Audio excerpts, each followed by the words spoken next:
Congressional leaders released a plan to avert a government shutdown, extend government funding to mid-March. Joining us right now is Joe Scarborough, co-host of Morning Joe, a former congressman himself. You've seen this movie before. Joe, curious your reaction, but I'm also curious your reaction to the commentary that we've heard from folks like Elon Musk last night saying this was a bill that shouldn't pass, and what you think is happening inside the Republican Party as this whole situation goes forward. Well, but you can tell Elon Musk is a CEO that's used to having his own way and has not dealt with 435 cats that he's had to herd. You know, when I was in Congress, Newt Gingrich only had an 11-vote margin, and those of us who wanted to balance the budget used that time and time again against him.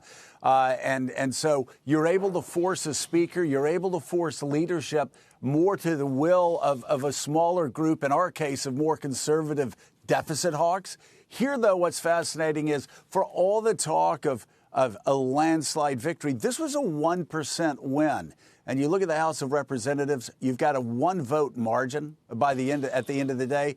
And what it's going to require is something that nobody expects in media, that nobody will talk about on cable news media shows, political shows. And that is that you're going to have a unity government in the House of Representatives.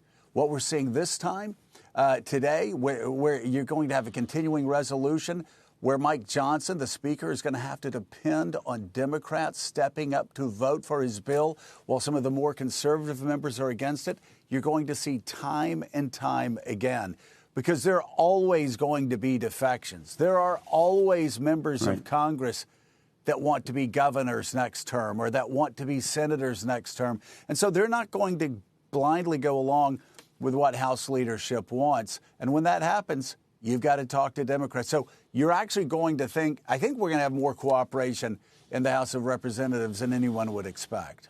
What is your expectation in terms of the influence that either an Elon Musk or Vivek Ramaswamy, the Doge, Team Doge, is going to ultimately have over Congress? Not just the stuff they can maybe do through executive action.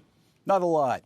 And I say not a lot because as somebody that's obsessed on balancing the budget, back in the 90s, we balanced it 4 years in a row. Only time that happened in a century. And what you find out very quickly is 80% of the budget is Medicare, Medicaid, Social Security, defense spending, interest on the debt, things that members of Congress are not going to want to touch. So where are you going to get your $2 trillion?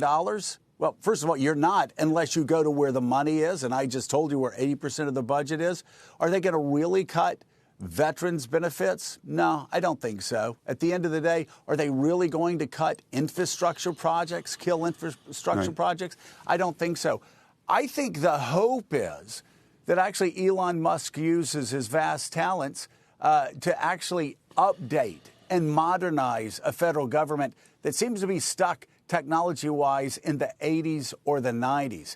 He's going to make a lot more progress there than he will finding $2 trillion. Again, I think the national debt is a bubble, a bill that's going to come due, and we're going to get crushed as an economy if we don't get serious about fiscal discipline. We haven't been serious about it since 2006, but they're not going to do it by going through the government and slashing $2 trillion unless they're going to talk about Medicare, Social Security, Medicaid, and defense. Talking about discipline, this has been on the table, by the way, since you were in Congress. So I'm so curious what you think. I don't know if you saw yesterday President Biden calling, I believe for the first time, I don't think a president's ever said this out loud, that Congress should stop trading stocks. So if you are a member of Congress, you shouldn't be trading stocks. We constantly, read reports about it was Nancy Pelosi's husband or whomever it is trading stocks. It raises all sorts of credibility questions about what's really going on, whether there's inside information.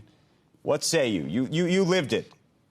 Yeah, when I was a member of Congress, it didn't make sense. That was 30 years ago, 25 years ago. It doesn't make sense now.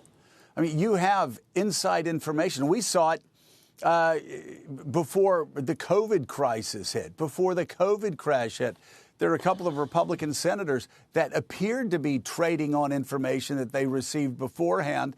And then you have spouses that also are able to trade on that information. Now, it makes no sense at all. People that are dealing with the regulation of American businesses, the possibility of tax breaks for American businesses, for them to be able to do that while also being able to trade stocks makes no sense at all. Okay, but what's the right answer? And the reason I ask is, there's a lot of folks who say it's very hard to get talented folks who've had great success to want to go into Congress, given that a lot of these folks may have, outside income. By the way, look at the folks who are part of the Trump administration. They have outside income, and that unto itself is going to create questions.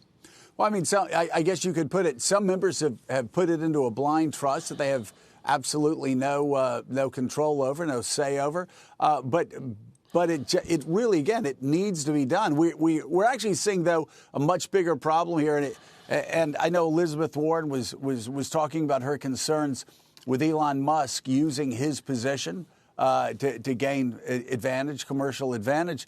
But we're also hearing that from Sam Altman. We're also hearing that, of course, from Jeff Bezos and other people who are his competitors. I mean, obviously, it's a real concern and a real problem, whether you're talking about a member of the administration or a member of the House or the Senate. And I think you need to do whatever can be done to make sure that legislators, when they get into Congress, that they're legislating and they're not trading stocks and they're not trading in on their influence to give their businesses an advantage over other business competitors.